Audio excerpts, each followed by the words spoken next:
Ice Cube is not a Crip. He's not a Blood. He's not really a thug. He's an entertainer. And that's the real. And you gotta get that bullshit out your head. Because what he's talking about, he ain't living. And what I lived is what I'm talking about. Ice Cube's brother-in-law got beat up. Yeah, it was conflict.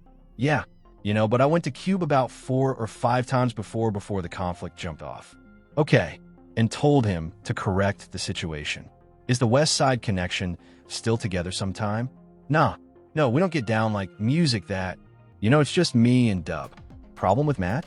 Yeah, it's a problem. Just a violation that can't be overlooked. Okay, yeah, okay, we'll leave it at that. In hip-hop, loyalty rarely lasts. And that's exactly what went left with Mack 10 and Ice Cube.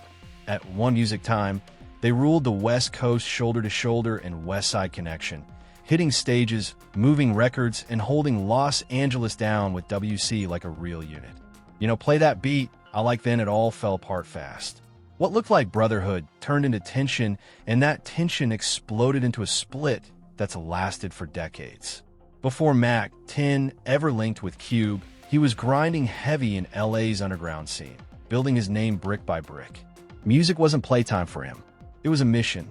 He grew up studying legends like NWA, watching how they pushed gangster rap to the front and told raw street stories without fear. That world felt real to him, so it lit a fire inside. He sharpened his own sound, searching for a voice that matched his life, and soon connected with a local crew called First Amendment. That became his first serious launchpad. In those sessions, he learned studio discipline, tightened his bars, and built real confidence on the mic. Being in that group gave him a clear picture of what a true music rap career could look like, and he was all in from day one. He wanted respect, power, and a seat, music at the table in the industry. I was a pretty good writer, and like in the hood, my music was growing. Okay, like I was in a group called Music First Amendment. You know what I'm saying? Like First Amendment. Okay, and like my music was growing. As his name started ringing bells around LA, Mack 10 began stepping music into bigger rooms and meeting real industry players. One of his first major looks came from Eazy-E. The NWA founder saw real potential in Mack early and even had him help write a few records. That cosign wasn't small, it was major. Getting respect from a West Coast pioneer gave Mack serious momentum and pushed his confidence through the roof. Doors that once felt locked suddenly started cracking open. Through those moves, M connected with respected DJs like Bobcat and DJ Pooh, heavy hitters with real influence. Those links brought him straight to the lynch mob, Ice Cube circle. Before long, Mack 10 was in the studio with Cube himself, and the vibe clicked instantly. The chemistry felt natural, not forced. They recorded tracks, built trust, and formed a tight musical alliance. Touring with the lynch mob exposed Mack to larger crowds and louder stages, and he kept delivering strong verses on their records. Then in 1995, he scored a spot on the Friday soundtrack, which was a massive moment. That placement had the streets talking and the industry watching. Cube even helped Mack secure a deal with Priority Records, setting the stage for something way bigger ahead. Singing, that Priority deal officially stamped Mack 10 as a solo artist. And from that moment, his run got real serious. The machine was behind him. The streets were behind him. And the spotlight was getting brighter by the day. But even though Mack and Ice Cube were moving as a unit, their backgrounds were completely different. Mack 10 wasn't just rapping about the streets. He was shaped by them. He grew music up in Queen Street, Inglewood, an area long known for deep gang ties. Just being raised there meant you were surrounded by that culture, whether you signed up for it or not. During that era, the city was intense, the drug scene was heavy, neighborhoods were divided, and tensions between rival groups were constant. LA County had a reputation nationwide for how rough things could get. Max saw police raids, street disputes, and the chaos that came with that lifestyle. That environment molded his mindset. He wasn't studying it from a distance for lyrics. He experienced it up close. As he built his name in rap, he also built a reputation as someone who carried himself with real authority. People viewed him as fearless, not someone to test lightly. Because of that presence, Mack 10 often stood beside Ice Cube during industry conflicts. Be real mugs, sand dogs, nobody from Cyber Hill, and there was blood, but I was with it, so I didn't give up. When Cube had disputes with other artists or labels, Mack was there in full support, solid and ready. His name alone added weight to situations. In the industry, perception matters, and Mack's reputation made it clear he wasn't just playing a role. He stood firm in who he was. And this is where the difference between them gets loud. Mack 10's story came from one lane, but Ice Cube's background came from another. According to Cub's own biography, he grew up in a stable working-class neighborhood and attended solid schools in Los Angeles. He wasn't raised inside active gang territories, and he didn't grow up surrounded by nonstop street conflict. His early life looked very different from the raw environments he later described in music. Still, Cube built his brand on hard-hitting street narratives. His lyrics were aggressive, full of tension, frustration, and sharp commentary about law enforcement and life in tough neighborhoods. The writing was powerful, no doubt about it. But over time, some people started questioning how much of it was lived experience versus sharp observation. Ice Cube is not It's Not a Blood. He's not really a thug. He's an entertainer, and that's the real, and you got to get that out your head, because what he's talking about, he ain't living, and what I lived is what I'm talking about.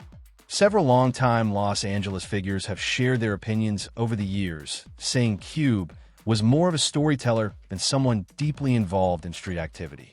They've suggested he observed what was happening around him and translated it into music rather than personally participating in that lifestyle. For people who truly endured those struggles firsthand, that raised eyebrows. Music, some felt he was benefiting from stories rooted in real pain that others directly experienced. While many were dealing with serious consequences in real life, Cube was building a massive career off music inspired by that same environment. That contrast didn't sit right with everyone. Music, and it quietly created tension beneath the surface. Some critics felt Cub's gangster image was overstated, even disrespectful. In their eyes, it looked like he was putting on street culture like an outfit without carrying the weight that came with it. They believed he was presenting a dramatic version of that life, while staying clear of the real-life fallout. That perception created quiet resentment in certain circles. Still, when people hear the name O'Shea Jackson, they think of impact. Music, whether it's the fearless rapper who helped redefine West Coast sound or the Hollywood actor who carried that same intensity to film, Ice Cub's influence is undeniable. When you say his name, you think legacy. His role in shaping what became known as gangster rap is huge. As a core member of NWA, he was widely seen as the lyrical engine, delivering sharp music, verses packed with frustration, social commentary, and bold energy. His pen helped turn the music group into a cultural force that shook the industry. But again, the difference between storytelling and lived experience kept coming up.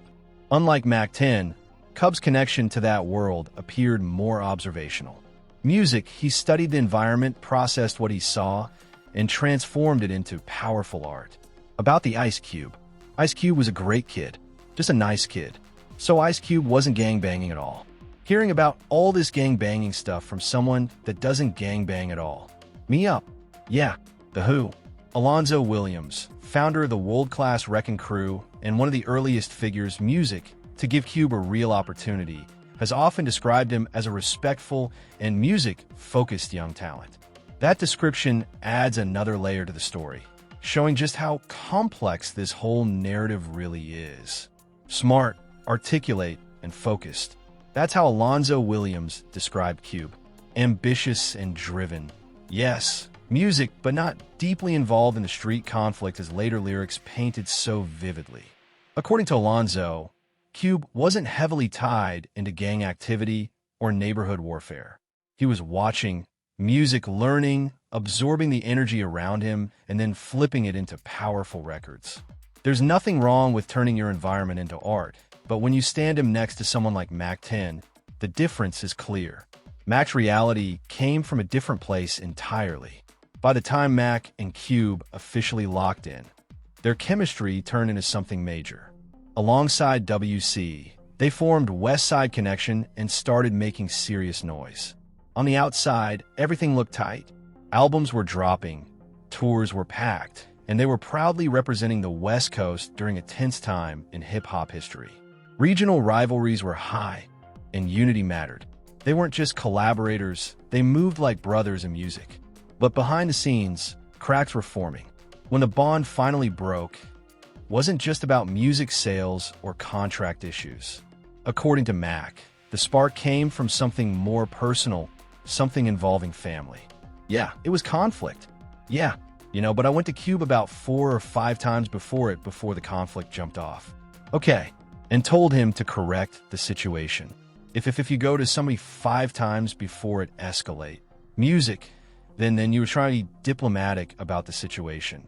In a now-deleted 2010 interview with All Hip Hop, and later in a 2020 sit-down with DJ Vlad, Mack laid out his version of events. And what he shared hinted that the real problem started much closer to home than fans ever expected. Music. Mack said Cub's brother-in-law had been disrespectful toward him, and instead of reacting the way many expected, he tried to handle it calmly. He didn't rush into drama. He went straight to Cube, not once, not twice, but 4 or 5 times, asking him to step in before things spiral. During his Vlad interview, Mack explained, "I wasn't trying to start anything." He even said, "If you go to somebody 5 times before it escalates, that shows you were trying to be diplomatic about it." That right there changes the picture. For someone known as fearless and direct, that kind of patience stood out. Mack had a reputation for standing firm and not backing down. But because this situation involved Cub's family, he showed restraint. He gave chances, real chances. And in his view, that should have counted for something. If it had been anyone else, the story might have played out very differently. Still, despite those efforts, the tension reached a breaking point. According to Mack's account, Cub's brother-in-law was eventually involved in a physical altercation, and that moment shifted everything. After that, the bond between Mack and Cube cracked for good. The unity that built West Side Connection started fading fast. Over the years, Mack has maintained that the fallout didn't justify ending their entire movement. In a Q&A with All Hip Hop, he suggested the issue could have been resolved without dismantling what they built. But once pride and family got involved, there was no easy rewind button, and that's when the partnership truly fell apart. Mack later reflected on the fallout and made it clear that from his point of view, nothing unforgivable ever happened. He basically said, "I didn't do anything to him, and he didn't do anything to me." According to Mack, it was an argument that got taken the wrong way, especially because Cub's wife was present at the time. It's just a violation that can't be overlooked. He even explained that if she hadn't been there, they probably would have moved past it and kept making records. In his eyes, it was a misunderstanding that snowballed into something way bigger than it needed to be. Even with that perspective, M hasn't hidden the regret he feels. In a 2011 interview with Vibe, he admitted he wasn't sure if he and Cube would ever speak again. He's echoed that in later interviews, too, while also saying he doesn't carry hate or bitterness. He sounds disappointed more than anything. There have also been rumors floating around that Mack may have been frustrated about Cube declining to do a second tour for West Side Connection's final studio album, Terrorist Threats. Neither of them has confirmed that publicly, but it's one of several theories fans bring up when discussing what added tension behind the scenes. Meanwhile, Cube has mostly stayed reserved. In interviews, he tends to keep details limited, usually referring to a violation he felt couldn't be overlooked. That silence only adds more mystery to what really went down behind closed doors. That word violation carries real weight. In street culture, it means a line got crossed, and it can change how you see somebody for good. Cube hinted at that when he popped up on it, is what is hosted by Cameron, and the vibe felt tense even without details. When Cam asked why he only performs with WC Music and not Mac 10, Cube didn't dodge it. He kept it short. "Nah, we don't get down like that. No speech, just cold." Then he added, "It's just me and Dub," and left it right there. He never explained what happened, but his tone made it clear he was done with it. Mac 10 has also been clear about where he stands. Music. In a 2023 interview with Bootleg Kev, Mac said he doesn't carry hate toward Cube, but he's not chasing a reunion either. He says he tried to handle it the right way, and he's made peace with how it ended. From Cube's side, It sounds like a boundary was crossed that couldn't be repaired. Music and that difference in perspective is why they've stayed apart for decades. Play the song and he likes it. He goes, yeah, that's perfect. Me and Muggs asked him, hey man, we got a couple of tracks from the album. You want to hear it? We played him a song called Throw Your Set in the Air. And he was like, oh, that's banging. Can I get that for the movie instead? They're like, man, we'd love to give it to you, but this is going to be the single on our album. For West Side Connection fans, that distance is hard to watch music because they used to ride as a unit. One of the biggest loyalty moments people bring up is Cub's issues with Cypress Hill, where Music Mack stood solid by his side. And it's crazy that some of the tension traces back to the Friday soundtrack era. The same project Ice Cube curated. One of the biggest tracks tied to that era was Roll Up, Light It Up, Smoke It Up, a Cypress Hill record featured on the Friday soundtrack. The group had agreed to let that song appear. No problem. But according to Be Real, that's where things quietly shifted. The real tension, music, started during a studio session when Ice Cube got to hear previews from Cypress Hill's upcoming album, Temples of Boom. The Get High song. Yeah, we gave that up. Music already. Why? No. The Throw Your Set in the Air thing. I said, no, we didn't give him that. Well, that's finally, I hear it. And sure enough, their music, it is. The same. It's like some of the words are changed around. But for the most part, the chorus is the same. Among those tracks was their lead single, Throw Your Set in the Air. Cube reportedly loved the record and wanted it for the Friday soundtrack instead. But Cypress Hill declined, explaining that it was a key single for their own project. They even played it for him again, but stayed firm that the track wasn't available. Respectfully, they said no. Fast forward to when the Friday soundtrack dropped just ahead of Temples of Boom. A friend of Be Real called him in confusion and asked, did you let Ice Cube use one of your album tracks for Friday? Be Real was caught off guard. He clarified that the only song cleared was Roll It Up, Light It Up, Smoke It Up, Music, but the friend insisted that another track on the soundtrack sounded extremely close to Throw Your Set in the Air. And I heard a couple lines that were the same things they used on the Temple of Boom record, and I thought to myself, wait a minute, that's my line. In my opinion, I felt like he saw my reaction, and I walked out of the room for a second to Music make a phone call. When I came back, the line at first, Be Real didn't believe it, but once he listened carefully, he felt something was off. The hook sounded strikingly similar with only slight lyrical music changes. That's when suspicion turned into frustration. What seemed like a simple soundtrack collaboration suddenly felt like something deeper. And that's when this whole situation took a sharp turn. Feeling betrayed, Be Real didn't stay quiet. He vented in the studio, and that energy quickly made its way back to Ice Cube through Mack 10. Cube reached out to Be Real directly, Music, trying to smooth things over. He claimed it was all a misunderstanding, and for a moment, it seemed like the situation cooled off. But then things got strange. Later on, Cube invited Ball to the studio, Music, to lay down a guest vocal for Cozian, a group signed to Lynch Mob Records. Music never met Ball Muggs' son, nobody from Cyber Hill, and there was blood. But I was with this, so I didn't give up. While recording, Be Real heard lines from another track that sounded almost identical. Music to lyrics from Temples of Boom. That caught his attention immediately. According to Be Real, Cube noticed, Music, his reaction. When Be Real stepped out briefly and returned, those lines had been removed. To him, that felt like confirmation. Something wasn't right. That was the final straw for Cypress Hill. Be Real went back to his crew and broke down what happened. The group decided they couldn't let it slide. They responded with, No Rest for the Wicked, a direct disc aimed at Ice Cube. It was sharp, unapologetic, and made their position clear. Cube, known for his sharp pen and competitive nature, didn't ignore it. Instead of backing down, he fired back. This time, Tin stood beside him. Together, they dropped King of the Hill, going straight at Cypress Hill. What started as a soundtrack disagreement had now turned into a full-blown rap war with both sides locked in and ready to defend their names. Mack 10 was still early in his career when all this went down, but he didn't hesitate for a second to stand beside Cube. He had never even met anyone from Cypress Hill personally, but that didn't matter. Loyalty meant everything to Mack, and Ice Cube was his guy. Even though some members of Cypress Hill shared similar neighborhood ties, Mack chose his alliance without blinking. In his world, you ride with who you ride with. Music, no questions asked. As the back and forth records dropped, fans and artists across Los Angeles started picking sides. The city's rap scene was already tense, and this feud only turned the temperature up.